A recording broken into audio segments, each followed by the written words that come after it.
Well, hello. It's been a while, so I wanted to give a quick little video here to talk a little bit about momentum and some of the discussion that we had at the end of class before we left on our extended break.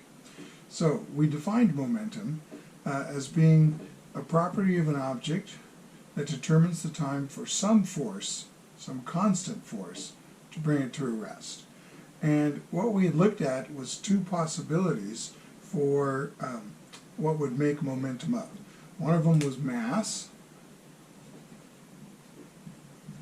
and the other was velocity. So I wanted to take you through a little exercise here to show you how those two quantities can affect the time it takes for some constant force to bring it to a rest. And this is really an important idea.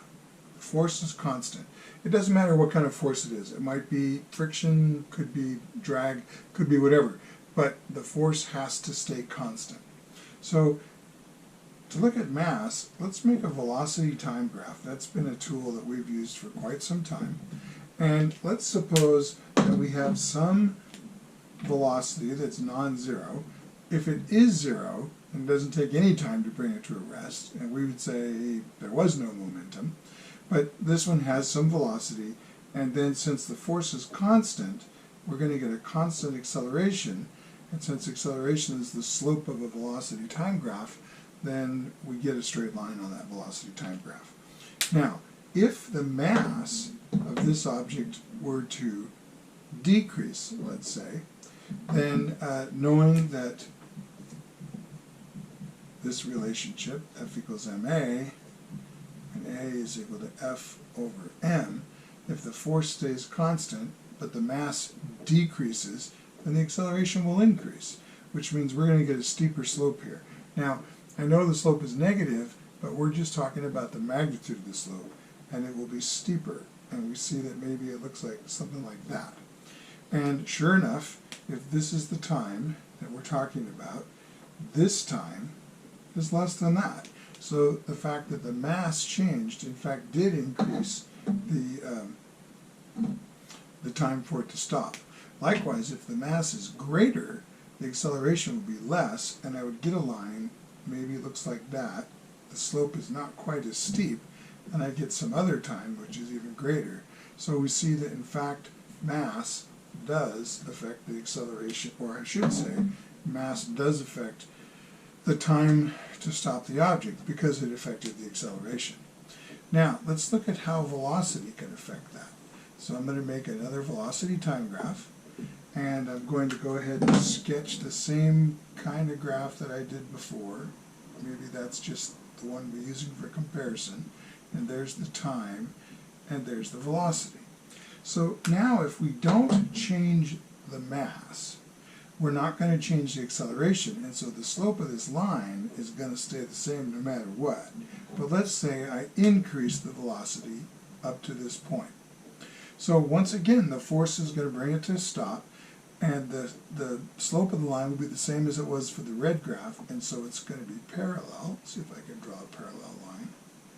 And I see that this new time is different than the original time. In fact, it's greater, so that an increase in velocity did in fact increase the time it took to stop.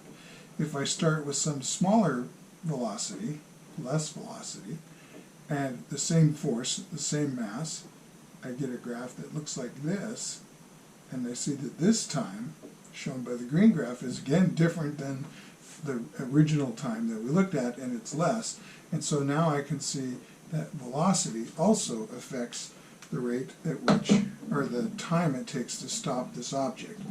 So what we found also then is that when we were writing this out as an equation, we went through the exercise like, so what if we doubled the mass, so it made the acceleration less, and since the slope would be half of what it was, we have the same rise, we'd have to have half the run.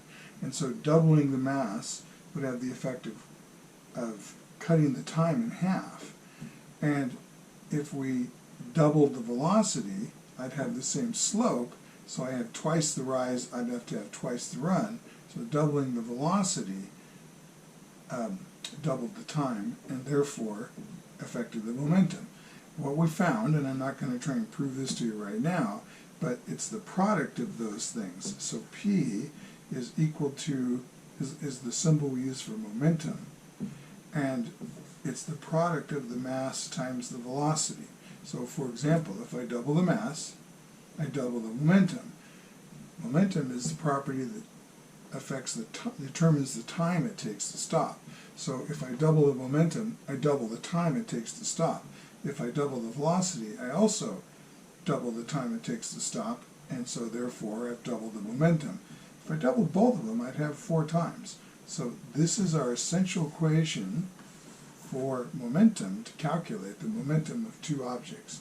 So as a very quick example of this, let's say that I have an object that has a mass of 3 kilograms, and let's say it's moving at 12 meters per second. So if I want to find out what the velocity or the momentum of this object is, momentum is equal to mass times velocity, which is equal to 3 kilograms times 12 meters per second.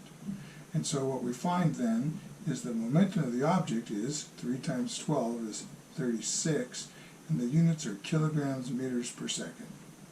And that, while it's a mouthful, that is the unit for momentum.